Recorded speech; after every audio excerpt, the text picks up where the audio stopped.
जब mummy papa रात में सोने जा रहे होते हैं तब उनकी बेटी भी आ जाती है और अपने पापा के ही साथ सोने की जिद करने लगती है। मम्मी के लाख मना करने पर भी बेटी जिद पकड़कर अपने पापा के पास ही सो जाती है। 4-5 दिन बाद पापा अपनी बेटी के रूम में जाते हैं और देखते हैं कि उनके बेड पर खून लगा हुआ है, जिसे देखने पर पापा को पता चलता है कि बेटी को पीरियड शुरू हो गया है। ये बात वो अपनी पत्नी को बताते हैं, जिसके बाद वो तुरंत हॉस्पिटल से आती है और बेटी को सैनिटरी पैड देते हुए समझाती है कि अब तू जवान हो गई है और पापा के साथ सोने का बचपना छोड़ना होगा। उसी रात मम्मी पापा दोनों एक साथ सो रही होती है और बेटी एग्जाम की तैयारी कर रही होती है। तभी बिजली कड़कती है और इसे डर कर बेटी अपने पापा के पास जाकर सो जाती है। ये देखकर मम्मी को बहुत गुस्सा आता है और फिर से उसे अपने कमरे में जाने के लिए कहती है, लेकिन पापा भी अपनी बेटी के बिना नहीं रह सकता था और फिर से बेटी के पास जाकर सो जाते हैं। ये देखकर मम्मी को अंदर ही अंदर बहुत बुरा लग रहा होता है। दिन ही उस लड़की को स्कूल में ही पीरियड शुरू हो जाती है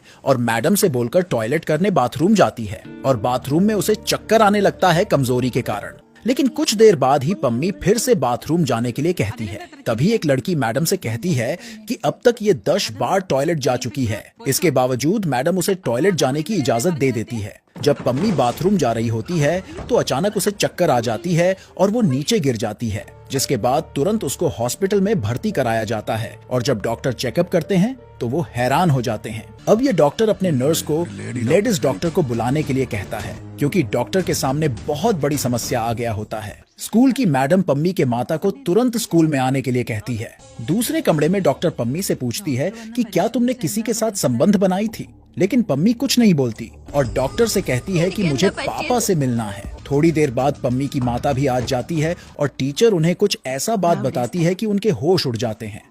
पम्मी को देखते ही उसकी माँ को बहुत गुस्सा आती है और उसे भला बुरा कहने लगती है, क्योंकि उसे लग रहा था कि वो अपने बाप के साथ ही संबंध बनाई है।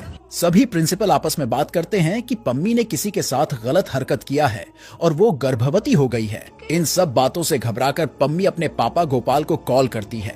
तभी मैडम जी आ जाती है और उन्हें कॉल नहीं करने देती हैं और स्कूल में अफरा तफरी मच जाती है। कुछ देर बाद पम्मी के पापा वहां पहुंच जाते हैं, जिसके बाद एक मैडम एकांत में उन्हें ले जाकर बताती हैं कि तुम्हारी बेटी पम्मी गर्भवती है।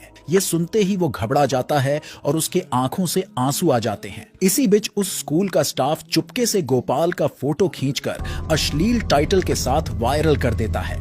पम्मी के पापा असलियत का पता लगाने के लिए प्रिंसिपल के ऑफिस में जाते हैं, जहां सभी टीचर उसे ही बलात्कारी समझकर बाहर निकाल देते हैं। स्कूल का ये स्टाफ पम्मी और उसके पापा के फोटो पर अश्लील टाइटल लिखकर उसे वायरल कर देते हैं कि एक पापा ने अपनी बेटी का ही रेप कर दिया। पम्मी के पापा कार से घर जा रहे होते हैं